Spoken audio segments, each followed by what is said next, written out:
Turma, dando continuidade à nossa aula que está associada à relação dos aspectos gerais das ações de fármaco, hoje nós vamos falar sobre o que favorece ou o que acontece para que o fármaco ele se interage com o receptor.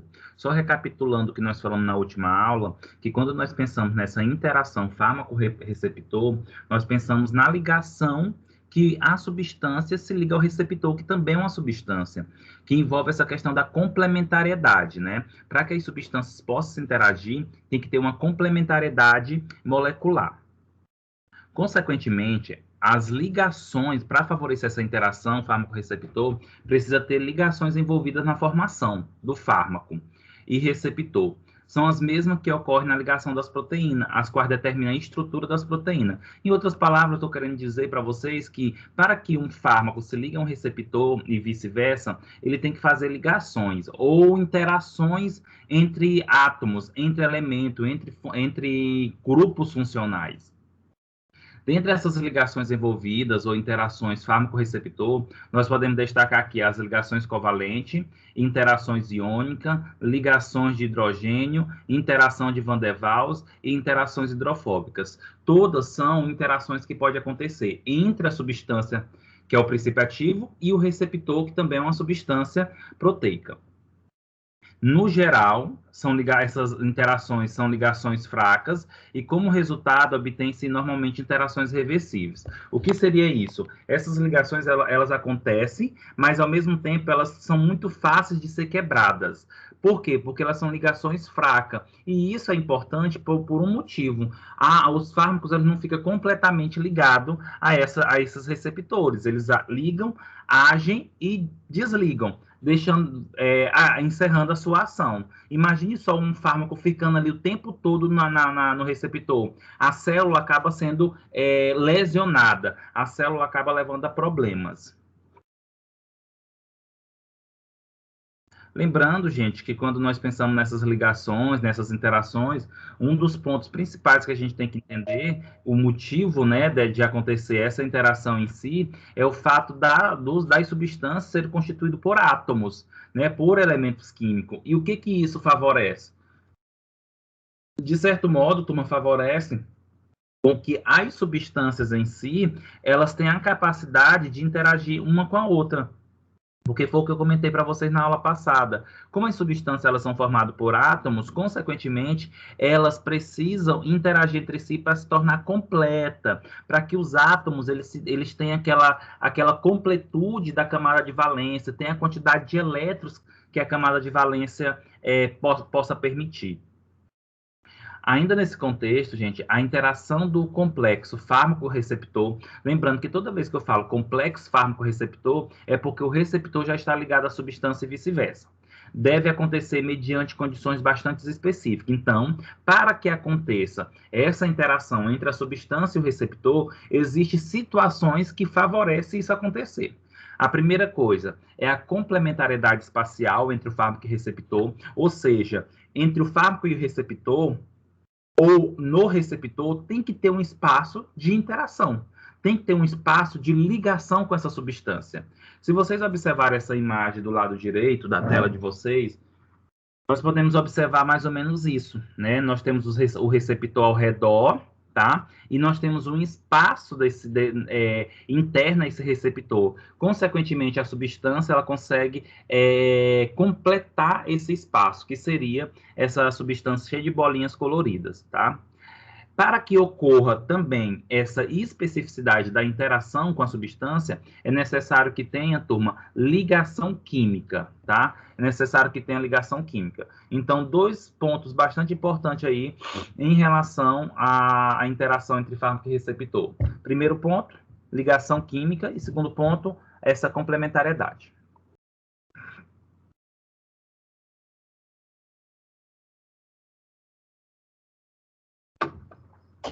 Como eu estou comentando para vocês, e é importante, né, falar para vocês sobre essa questão das ligações em si, já que as ligações é algo específico que deve acontecer para que ocorra a interação fármaco-receptor, cito para vocês algumas ligações que são importantes aqui. Entre elas, nós podemos destacar as ligações covalentes, né? Quando a gente pensa nessas ligações, isso nos remete muito lá à química geral inorgânica, no início do curso, tá? Então, quando a gente pensa nessas ligações covalentes, gente, ligações covalentes são ligações que estão associadas a compartilhamento de elétron, né? Então, os átomos compartilham entre si para que possam se tornar estáveis. As ligações covalentes, elas são ligações químicas de elevada energia para a sua formação, tá? Então, quando se tem uma ligação covalente, eu sei que, de certo modo, ocorreu aí um gasto de energia, tá? Essas ligações, elas são ligações fortes, então isso aqui já nos remete que os fármacos que fazem ligações fortes ou ligações covalentes têm a tendência de permanecer um pouco mais no sítio alvo de ação, tá? As ligações covalentes formam complexo fármaco-receptor de caráter irreversível e dificilmente são desfeitas em reações não enzimáticas, como eu comentei anteriormente para vocês, né? Então, como são ligações fortes, essas ligações covalentes têm a tendência de se ligar mais fortemente ao receptor. E aí o fármaco permanece mais tempo no sítio de ligação, interagindo, excetuando o efeito. Consequentemente, para que esse fármaco ele não venha a ter mais esse efeito, precisa ter uma enzima que consiga quebrar essa ligação entre fármaco e receptor. Não são as ligações mais comuns entre fármaco e receptores. Até porque, gente, não é tão interessante que ocorra essas ligações covalentes, porque isso pode influenciar nessa característica associada ao efeito das substâncias em si. Por quê? Porque se tem um fármaco que faz muita ligação covalente, possivelmente vai permanecer muito tempo no receptor. E permanecer muito tempo no receptor não é algo tão agradável.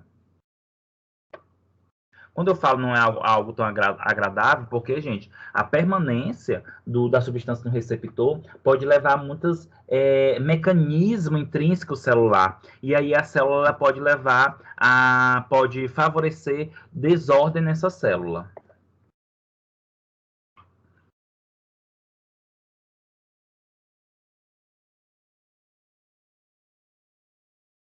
As ligações covalentes, turma, essas ligações ocorrem entre os ametais e ametais. Então, quando nós pegamos lá a tabela periódica, só relembrar quais são as famílias dos ametais. Então, toda vez que você vê um ametal e um ametal, eles vão interagir por ligação covalente. Ou então, quando tu vê um hidrogênio e um ametal, também interagem entre si. Ou hidrogênio com hidrogênio. Com características fundamentais, estão o compartilhamento de elétron entre os elementos envolvidos nessa ligação. Foi o que eu comentei para vocês anteriormente. A ligação covalente está associada aí a um compartilhamento de elétron. Então, os átomos que compartilham, eles se tornam estáveis por receber e, ao mesmo tempo, doar os seus elétrons. As ligações covalentes elas podem ser do tipo simples, ou só faz uma única ligação entre os elementos, dupla, duas ligações, ou até tripla, que faz 3 ligações entre os elementos. E aí eu trago para vocês um exemplo, né, de fármaco que, quando exerce a sua ação, exerce aí através das ligações covalentes. No caso, gente, é o ácido acetilsalicílico, né, que nós já até falamos muito sobre esse fármaco aqui nas nossas aulas, que é o AS, né, o melhoral infantil, melhoral C, aspirina. Gente, e o ácido acetilsalicílico, ele é um anti-inflamatório, de certo modo, ele faz ligação covalente com o seu sítio-alvo, que é uma enzima chamada ciclooxigenase, que também pode ser chamada de prostaglandina endoperóxido sintase, tá? Que, em outras palavras, pode ser chamada de ciclooxigenase. E, de certo modo, como esse fármaco ele consegue se ligar à ciclooxigenase, isso impede a formação de um composto que está associado à inflamação, que é a prostaglandina, tá? Então, se o ácido acetilsalicílico se liga à enzima, essa enzima é bloqueada, não produz prostaglandina, se não produz prostaglandina, diminui as características da inflamação, como dor, aumento da temperatura, rubor, tá? Calor, e, consequentemente, promove assim, os seus efeitos anti-inflamatórios.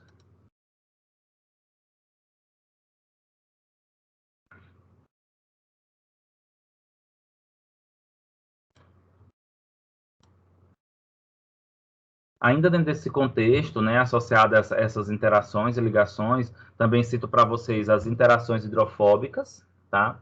Dentro dessas interações hidrofóbicas, nós podemos relacionar a capacidade de ligação entre unidades hidrofóbicas.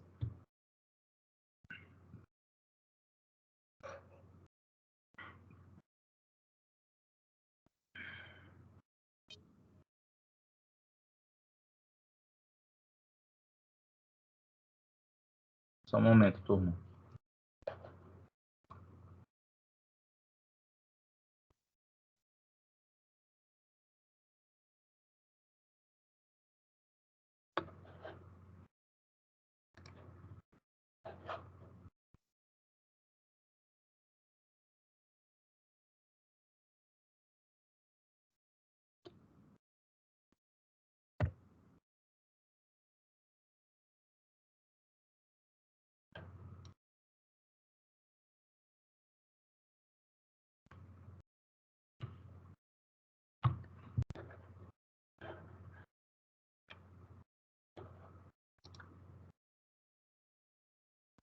Então, turma, ainda dentro dessas interações fármaco-receptor, nós podemos citar aqui as interações hidrofóbicas. O próprio nome já nos mostra o que tipo de interação é, né? Quando a gente fala interações hidrofóbicas, significa que são interações, gente, que estão associadas a radicais, a elementos que têm repulsão à água, mas que por si só têm características apolares. E aí, quando se tem um radical, um grupo funcional que tem essa característica apolar na substância, no princípio ativo, ele tem tendência de ir para a região onde tem também o grupo funcional apolar. E aí eles acabam interagindo por ter uma característica físico-química em conjunto. Então, as interações hidrofóbicas estão relacionadas à capacidade de ligação entre a unidade hidrofóbica do fármaco, da substância, com o receptor. Então, para que isso aconteça, precisa ter essa interação entre si, tá? Geralmente acontece entre ligações entre compostos apolares e apolares, ocorre solvatação pela água, né? Então a água acaba ocorrendo um desarranjo da água para que possa ter essa interação entre os compostos apolares e, consequentemente, o sistema ganha entropia, né? Quando a gente fala nessa característica tanto da solvatação, turma, quanto da entropia, nós podemos dizer o seguinte, que a solvatação ela entende-se pelo fenômeno que ocorre quando um composto se dissolve em uma substância polar sem formar uma nova substância. As moléculas do soluto não são rodeadas pelo solvente, ou seja, quando a gente fala solvatação, é o composto, ele literalmente consegue se dissolver no meio através de um rearranjo que acontece pela água, tá? E não forma um novo composto. Para que isso aconteça, o sistema acaba ganhando uma entropia, que é o quê? É quando ocorre uma desordem das partículas em um sistema físico. Como eu falei para vocês, que, de certo modo, a substância, a molécula, ela é rodeada pelo solvente, que seria a água, simplesmente a água ela se desarranja no seu formato para que aquela substância ali possa interagir com o composto que é apolar.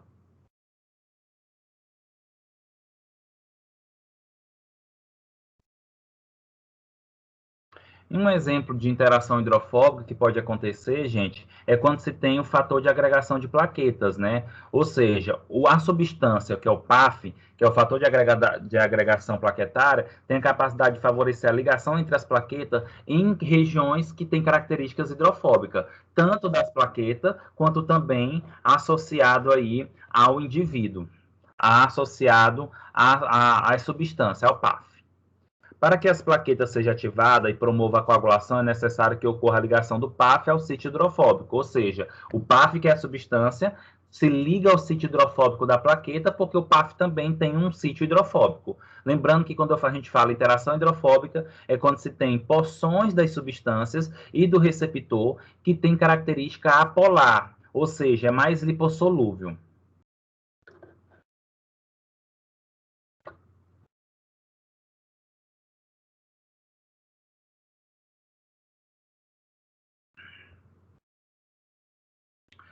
Em relação às ligações de hidrogênio, que também pode ser chamado, turma, de ponte de hidrogênio, é uma das ligações que acontece muito, tá?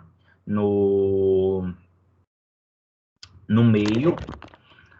São as mais importantes ligações covalentes existentes nos sistemas biológicos, tá? Então, de certo modo, como eu falei para vocês, é dos que mais acontecem, sendo responsável pela manutenção da conformação de moléculas nobres para o organismo. Por exemplo, quando a gente pensa no material genético, DNA, a conformação, o formato do material genético está associado à característica das ligações de hidrogênio, tá? Então, vocês podem observar aqui que nós temos, de certo modo, as ligações de hidrogênio acontecendo em peptídeos. Peptídeos seriam aminoácidos, e dependendo da cadeia de aminoácidos, nós temos aí a formação de proteínas primária, secundária, terciária, quaternária, e, consequentemente, isso pode levar à conformação, por exemplo, de moléculas importantes, como o material genético. Então, aquele formato dupla hélice do material genético, do DNA, é devido a essas características da proteína. E também das ligações de hidrogênio.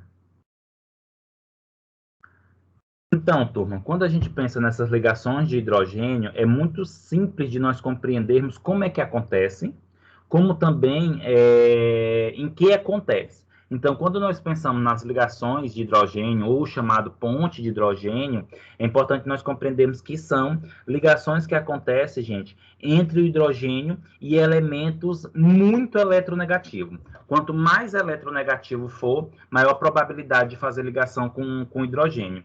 Entre esses elementos eletronegativos, a gente pode destacar aqui o flúor, o oxigênio e o nitrogênio, tá? Então, toda vez que vocês observaram flúor, oxigênio e nitrogênio, consequentemente, eles têm a capacidade de se ligar com o hidrogênio. E se tem uma ligação, e se vocês veem o hidrogênio próximo desses elementos, está acontecendo aí uma ligação de hidrogênio ou uma ponte de hidrogênio, que é uma ligação covalente de compartilhamento de elétrons. E aí, trago para vocês um exemplo dessas ligações de hidrogênio, tá? Um exemplo de fármaco que interage com seu sítio-alvo através de interações de hidrogênio, gente, é o antirretroviral Saquinavir, tá?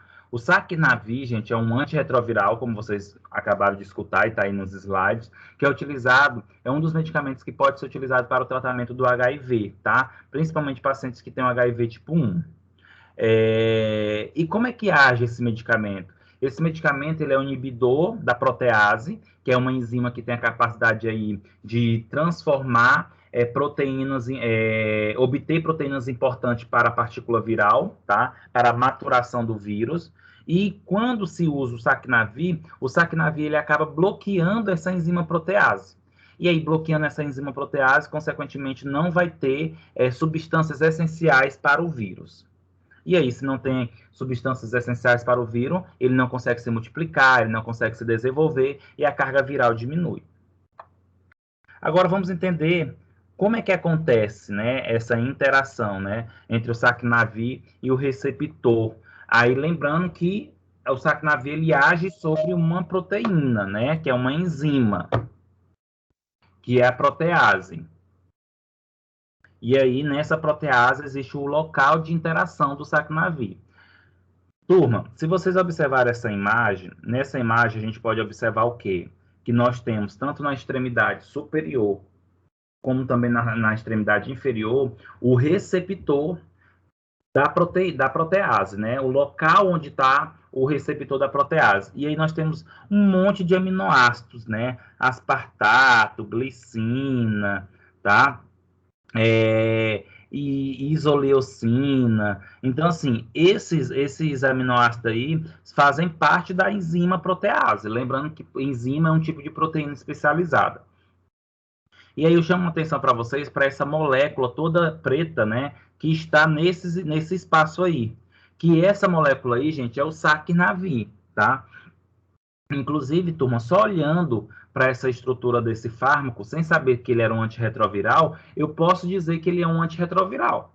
Como assim? Lembra que eu falei para vocês que toda substância que tem esse pezinho de galinha, que é o isopropil, que está na tela aí, no slide na parte direita, tá? Esse isopropil, turma, aqui, ó, que é o pezinho de galinha, parece um pé de galinha, ele é característico de fármacos que são antirretrovirais, tá? Ou antivirais.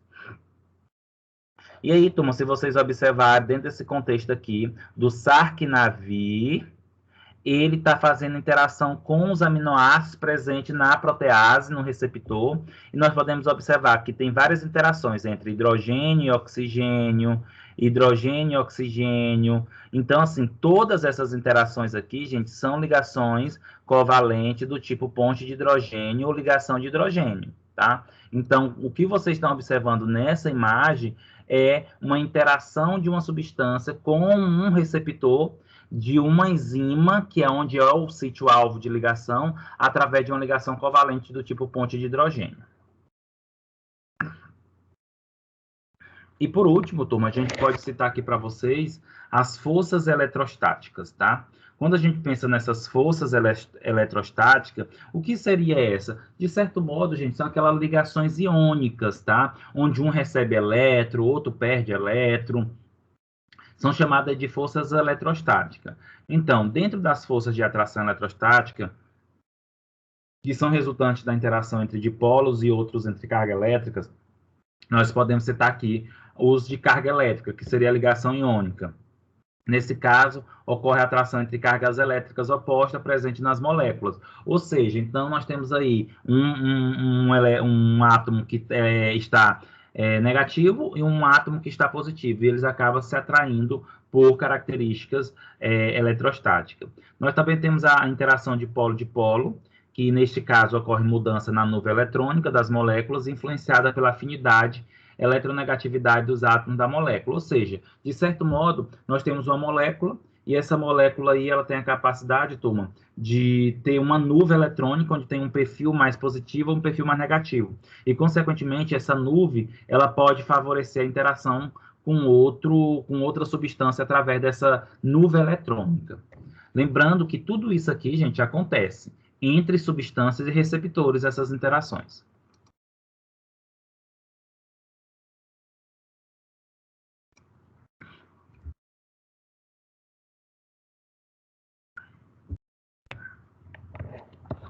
Então, turma, compreendido que para que aconteça a ação do fármaco sobre o receptor, é necessário que tenha uma interação entre o fármaco e o receptor a partir de uma complementariedade espacial que está associada a uma afinidade entre os elementos que favorece essas ligações químicas.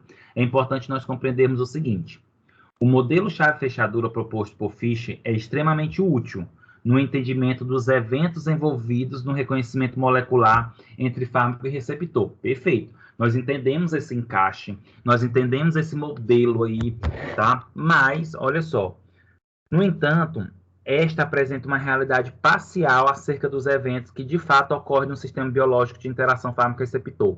Ou seja, a gente não pode ter como base esse modelo fiel. Existem fatores que influenciam nesse modelo, ou seja, a estereoquímica, tá? Então, vamos lá. Olha só.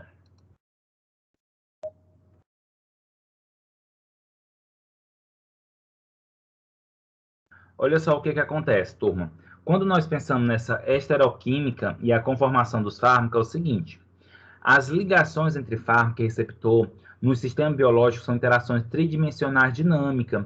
Então, é importante nós compreendermos que quando se tem uma substância interagindo com o receptor, gente, essas interações, elas não são estáticas, elas são dinâmicas. Por que elas são dinâmicas? Porque eu posso ter um elemento em cima, na lateral, na diagonal, para trás, para frente. Então, assim, quando isso acontece, favorece com que essas ligações aconteçam tridimensionalmente. Quando isso, com esse favorecimento, nós não temos essas ligações paradas, nós não temos essas ligações estáticas. E isso, gente, de certo modo, é bom e é ruim. É bom porque ocorre uma interação, um encaixe mais perfeitamente. Contudo, uma mudança num átomo pode mudar totalmente a interação com o receptor. E como é que descobriram, né? Como foi que descobriram esse aspecto? Como foi que descobriram que acontece esse tipo de interação em si, né? Gente, literalmente foi por problemas associados ao uso de medicação, como, por exemplo, a geração talidomida. Vamos entender um pouco sobre isso. Por muitos anos, pouco se deu importância e pouco conhecimento se havia adquirido sobre as modificações moleculares na forma e estrutura dos fármacos nos sistemas biológicos. Tá? Entretanto, na década de 60, uma grande tragédia ocorrida com gestantes e a formação de seus bebês despertou o mundo e os químicos medicinais para a importância da esteroquímica. Quando a gente fala esteroquímica, gente, é a conformação desses elementos. E aí, chamou-se de geração talidomida. Por que chamou geração talidomida? Olha o que foi que aconteceu, turma.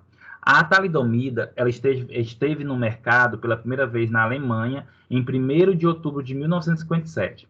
Foi comercializado como um sedativo hipnótico com poucos efeitos colaterais. A indústria farmacêutica que a desenvolveu acreditou que o medicamento era tão seguro que era propício para prescrever a mulheres grávidas para combater enjoo matinais.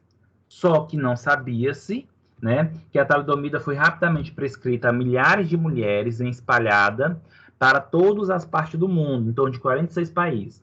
No entanto, durante a década de 60, cerca de 12 mil crianças nasceram com má formação congênita, associada à talidomida. Mas por quê, né?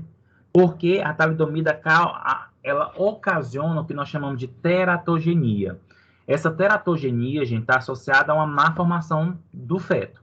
Então, todo medicamento que causa má formação no feto ou tem potencialmente capaz de causar essa teratogenia, causar essa má formação, significa que ele é teratogênico. Quais são os efeitos teratogênicos da talidomida? Gente, as mulheres, né, que faziam o uso de talidomida, consequentemente, os bebês corriam o risco de nascer com os efeitos teratogênicos. Quais seriam esses efeitos?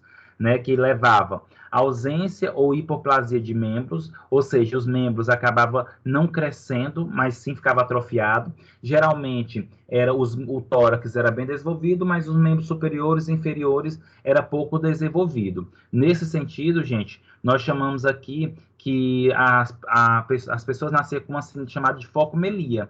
Por que focomelia? Porque as crianças pareciam uma foca.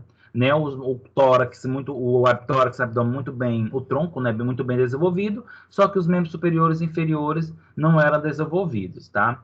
Além disso, levava a defeitos no fêmur e tíbia, malformação no coração, intestino, útero e vesícula biliar, o polegar com 3 juntas, defeito nos músculos dos olhos da face e ausência de aurículos e surdez. Mas por que isso aconteceu, turma? O que levou literalmente a essa característica? Olha só, este episódio foi um marco de uma nova era no desenvolvimento de fármacos. A partir desse momento, passou-se a ter destaque a conformação espacial dos fármacos e suas formas opticamente ativas. O que significa isso? Que a partir dessa tragédia, os químicos medicinais, eles começaram a literalmente entender que os fármacos, eles são dinâmicos, que os fármacos, eles têm uma estrutura química tridimensional e não estática. E aí poderia que alguns fármacos dentro do sistema biológico, eles mudassem essa conformação. Mudando essa conformação, consequentemente, poderia ter substâncias benéficas, como poderia também ter substâncias que causavam efeitos maléficos. Então, o que explicou o efeito teratogênico da talidomida? O que explicou, gente, é porque perceberam que a talidomida é uma molécula que tem o que nós chamamos de isomeria óptica, ou quiralidade ou assimetria que ocorre nas moléculas e que promove suas mudanças conformacionais. Mostrou, gente, que a talidomida, por ter característica de isomeria óptica, o que seria essa isomeria óptica? É quando se tem substância, gente, que tem a capacidade de desviar a luz para a esquerda ou para a direita, levógeno ou destrógeno. E por que isso acontece? Porque existe um centro quiral na molécula. O que seria esse centro quiral? Existe um carbono, e esse carbono ele faz 4 ligações com radicais diferentes. Quando isso acontece, existe aí a quiralidade e a possibilidade de uma substância se tornar 2 e uma dessas substâncias causar algum efeito tóxico no nosso organismo.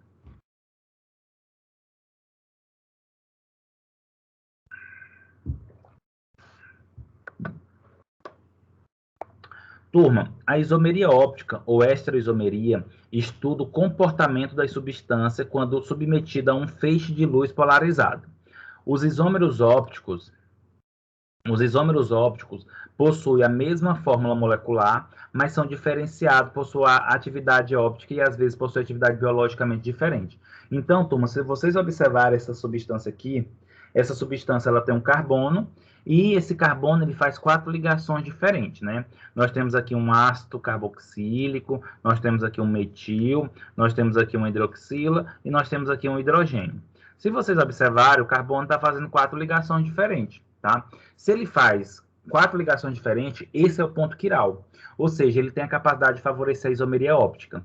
E se você, de certo modo, incendie um feixe de luz polarizada nessa molécula, essa molécula pode desviar a luz para a direita ou para a esquerda, porque ela pode ter um isômero, que seria o quê? Uma substância com a mesma fórmula molecular, mas com estrutura diferente. Se vocês observarem já essa imagem que está do lado direito, observa que o metil que estava da esquerda agora está na direita, e o hidroxila que estava na direita agora está na esquerda, ou seja, inverteu a conformação desses elementos. Invertendo a conformação desses elementos, eu tenho totalmente uma mudança aí de interação com o receptor.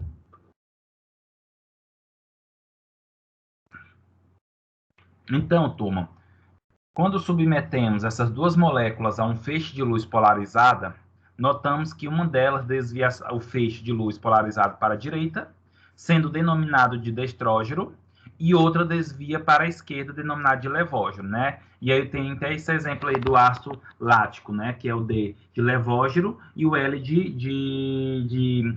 desculpa, o D de destrógeno e o L de levógeno. Também, gente, pode colocar o R como o destrógeno e o S como levógeno. Então, gente, o que proporciona isomeria entre as moléculas? O que proporciona essa isomeria entre a molécula, lembrando que eu estou falando aqui da isomeria óptica, existe outro tipo de isomeria que a gente vai falar. Mas em relação à isomeria óptica, turma, nós podemos observar que isso acontece devido à presença de carbonos quirais. Tá? Esses carbonos quirais é o que eu falei para vocês anteriormente. É um carbono que faz 4 ligações com um radical diferente. Então, o radical 1 é diferente do 2, que é diferente do 3, que é diferente do 4, e o 4 é diferente de todos. Tá?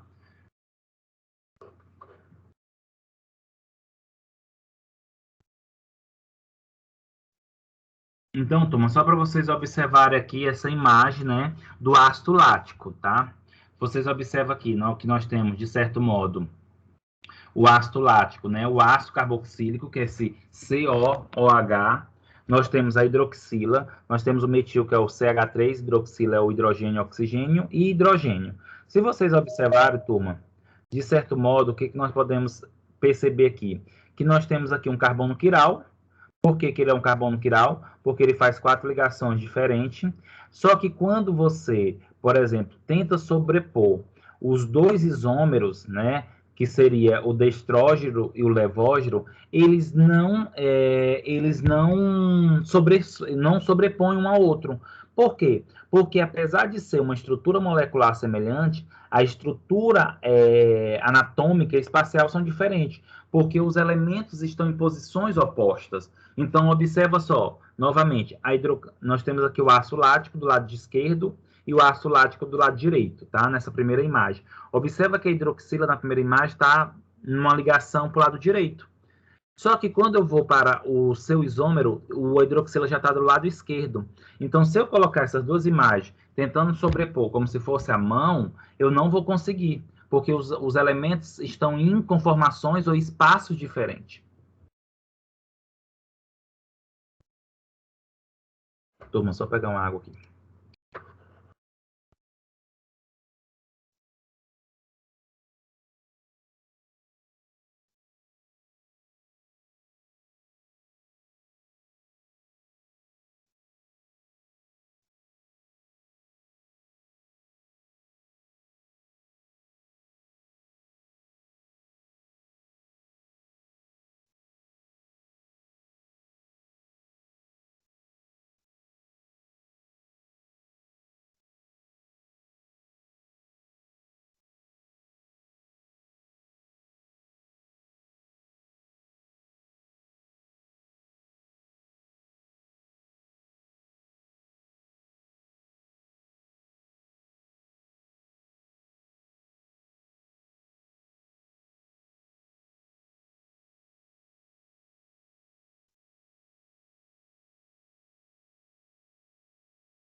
E aí, turma, dentro dessa característica, né, associada ainda da talidomida, que foi, sem dúvida, o marco lá na década de 60 para se desenvolver e entender que os medicamentos, as substâncias, elas não são estáticas, nós vamos entender agora por que a talidomida levou a essa teratogenicidade, né?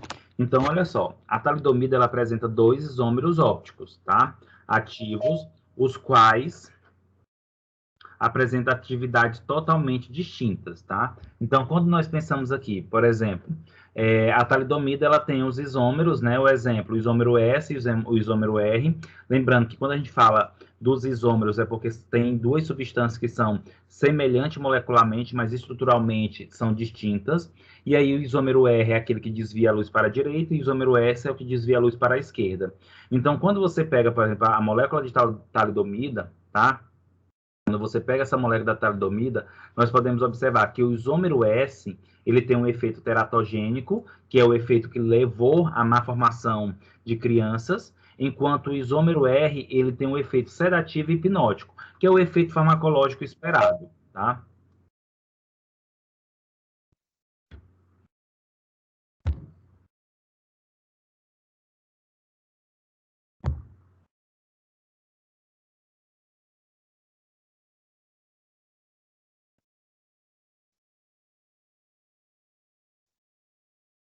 Então, turma, o isômero S da talidomida, ele é oxidado seletivamente, levando a espécie eletrofílicas reativa do tipo anaeróxido, que reage com nucleófilos bioorgânicos induzindo a teratogenicidade. Então, aqui eu estou explicando para vocês o porquê que aquele isômero S da talidomida, consequentemente, ele está associado aí a uma teratogenicidade.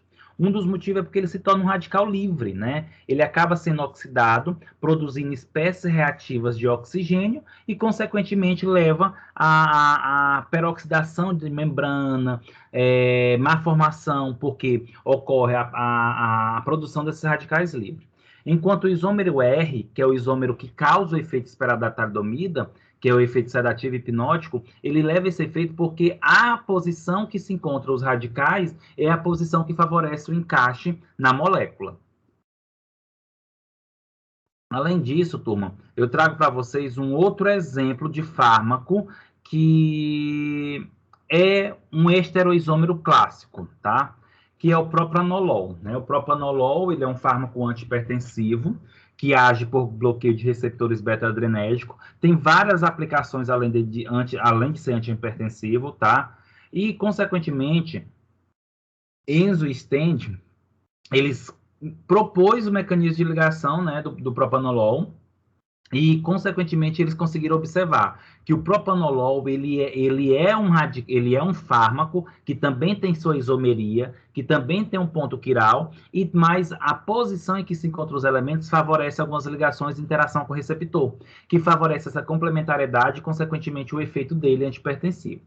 Aí eu quero que vocês olhem para essa molécula, tá, gente? E, consequentemente, eu quero que vocês me digam aonde está, por exemplo, o carbono quiral, tá?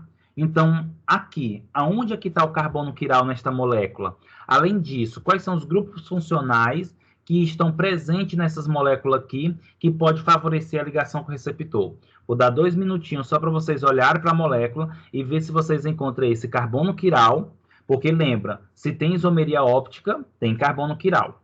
E, além disso, é importante nós compreendermos também, turma, que, de certo modo, os fármacos, as estruturas químicas têm pontos de ligação com o receptor, que favorece a complementariedade.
Então, turma, dentro dessa característica da molécula do propanolol, nós podemos citar aqui que o carbono quiral ele se encontra nessa posição do asterisco.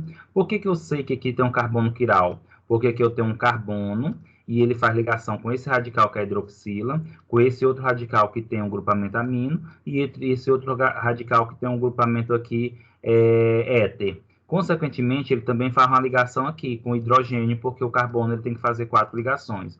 Ou seja, todos os radicais de ligação com esse carbono, eles são diferentes. Logo, esse é o ponto da quiralidade, tá?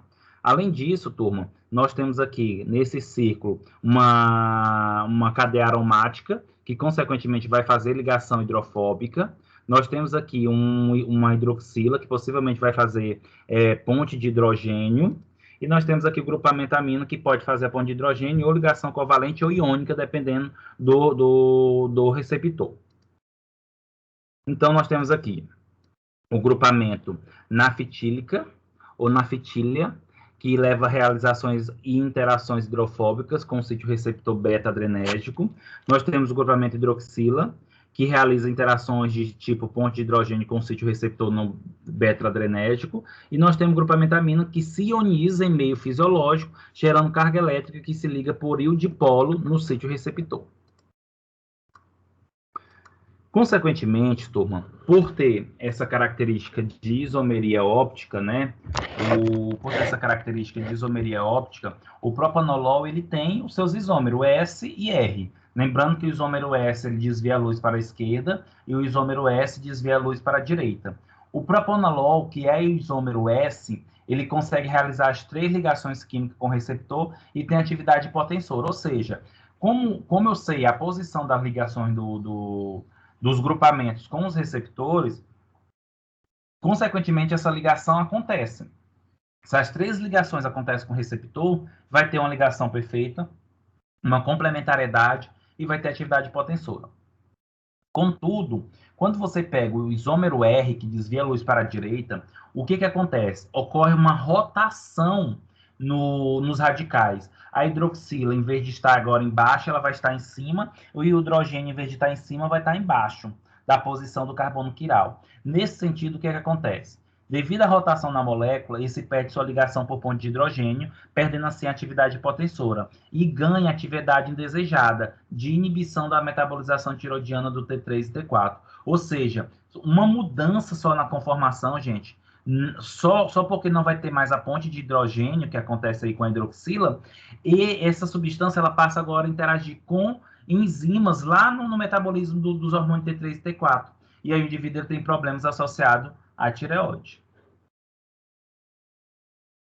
Então, turma, só para ficar mais claro, né, associado a essa característica aqui do propanolol. Então, nós temos aqui, ó, de certo modo, né, a posição associada ao propanolol, tá aqui,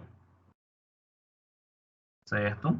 E aí, se vocês observarem o isômero S ele acontece as 3 ligações perfeitamente, ó.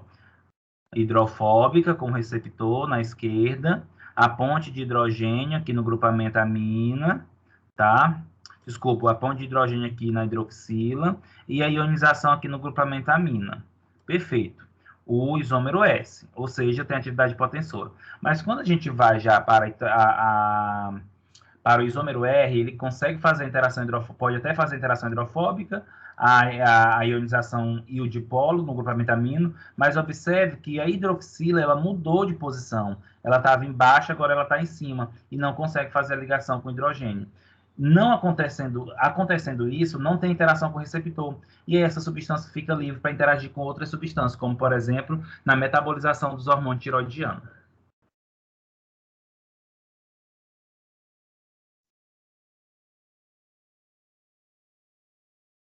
Certo, turma.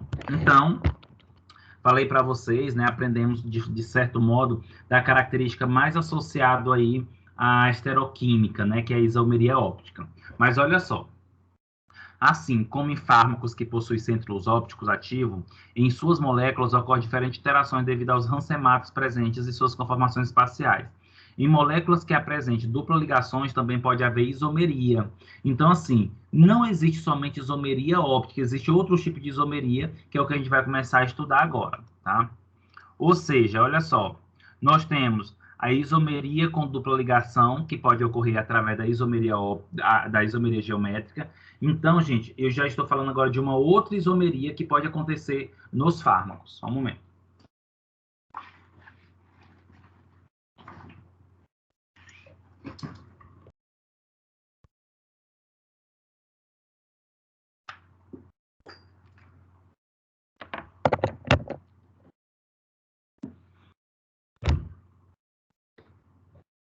Nesse momento, turma, eu vou estar falando para vocês, né, e mostrando para vocês os tipos de isomerias que pode acontecer, além da óptica. Então, nós temos aqui a isomeria geométrica, tá? Essa isomeria geométrica, ela está associada quando se tem dupla ligações, os fármacos, tá? Então, a isomeria geométrica, ela pode ser do tipo cis ou cis-trans, ou ainda pode ser chamada de isomeria E ou S, né? Então, a isomeria cis é S e a isomeria trans é E. E o que caracteriza, por exemplo, essa isomeria, tá?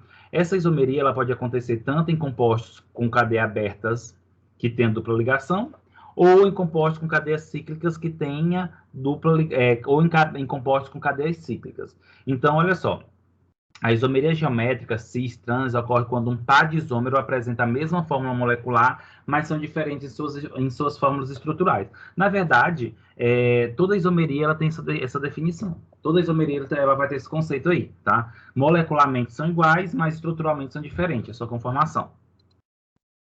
Então, em relação à isomeria cis e trans com ligações duplas, vamos entender como é que funciona. Olha só, os isômeros devem ter carbonos unidos por uma dupla ligação e ligantes diferentes presos a cada carbono da dupla ligação. Então, eu tenho aqui, por exemplo, carbono, carbono. Consequentemente, no carbono inicial, eu tenho um radical A e um radical B.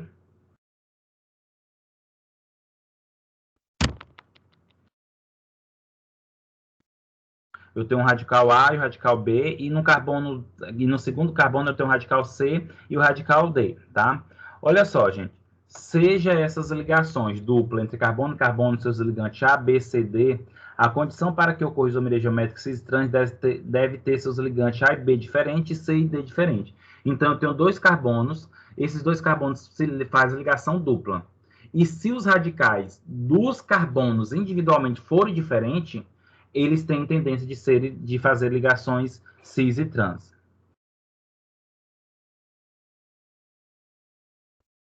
Então, só para vocês compreenderem, dentro dessa característica, né? Então, os compostos com ligações duplas. Exemplo, olha a fórmula molecular C2H2, cloro 2. Ela pode representar duas moléculas com fórmulas estruturais diferentes. Então, nós temos aqui, por exemplo, 1,2-cloroeteno, 1,2-dicloroeteno. Ou seja, é a mesma molécula quando se pensa na fórmula molecular. Mas quando tu olha para a estrutura, são diferentes. Por quê? Porque eu tenho uns dois cloros e dois hidrogênios na primeira substância em lados iguais, e já na segunda substância eu tenho tanto o cloro como o hidrogênio transverso em posições opostas. Quando eu tiver, gente, as ligações, os átomos na mesma posição, é uma tipo de isomeria cis. Quando tem posições diferentes, seria isomeria trans. Então, gente, a isomeria cis, ela indica átomos iguais de um mesmo lado em relação aos carbonos da dupla. E a isomeria trans indica que os átomos estão em posições transversais opostas em relação aos carbonos da dupla. Foi o que eu falei agora para vocês. Ainda dentro dessa isomeria geométrica, nós também podemos destacar aqui os nossos compostos cíclicos. A isomeria geométrica ela também pode acontecer em compostos cíclicos, tá? E o que favorece isso? Para que isso ocorra, né, para que essa isomeria ocorra em composto cíclico, é necessário que pelo menos dois carbonos do ciclo apresentem ligantes diferentes entre si. Nessas moléculas, só um momento.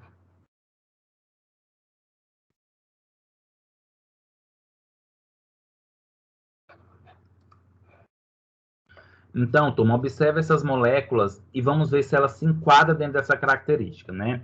Então, nós temos aqui a primeira molécula, consequentemente, essa molécula tem 3 carbonos, né?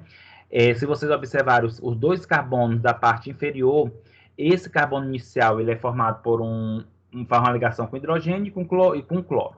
O outro também.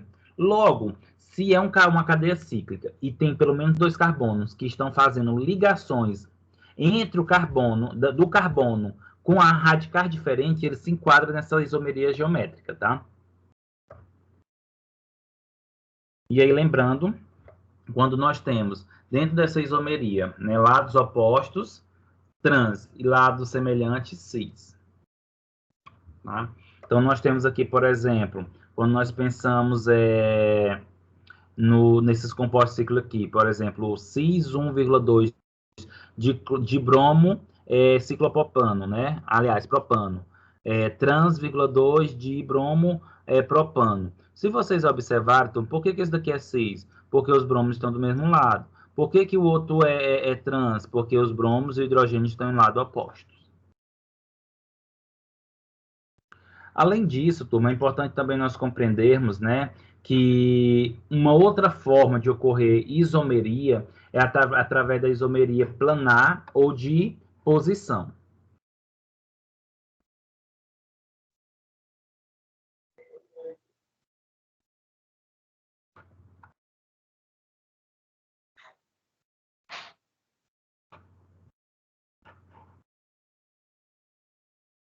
Em relação, né, essas isomeria planar de posição, geralmente ela ocorre quando temos 2 compostos com a mesma forma molecular, mesmo grupo funcional e mesmo tipo de cadeia, mas se diferencia pela posição da insaturação, pela presença do grupo funcional, pelo heteroátomo ou pelo radical substituinte.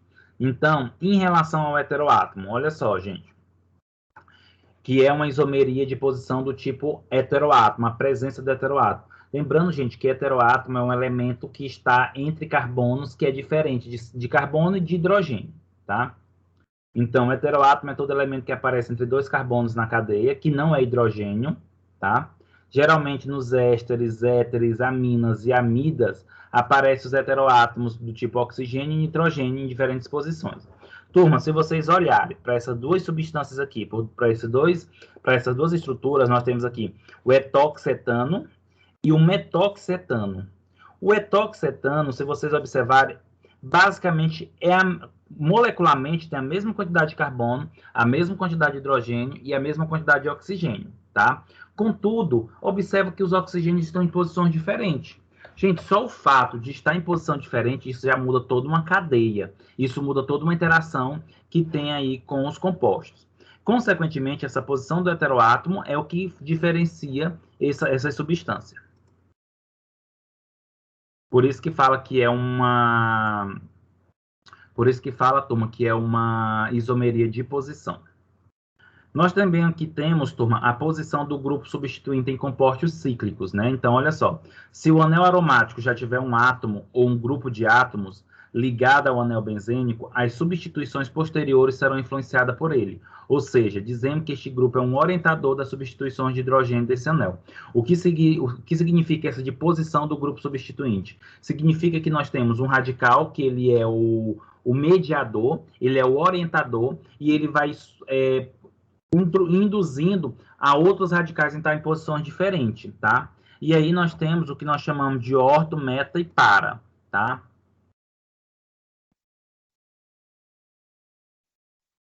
O que seria a substituição, né? Essa substituição ela ocorre em posições orto, meta ou para.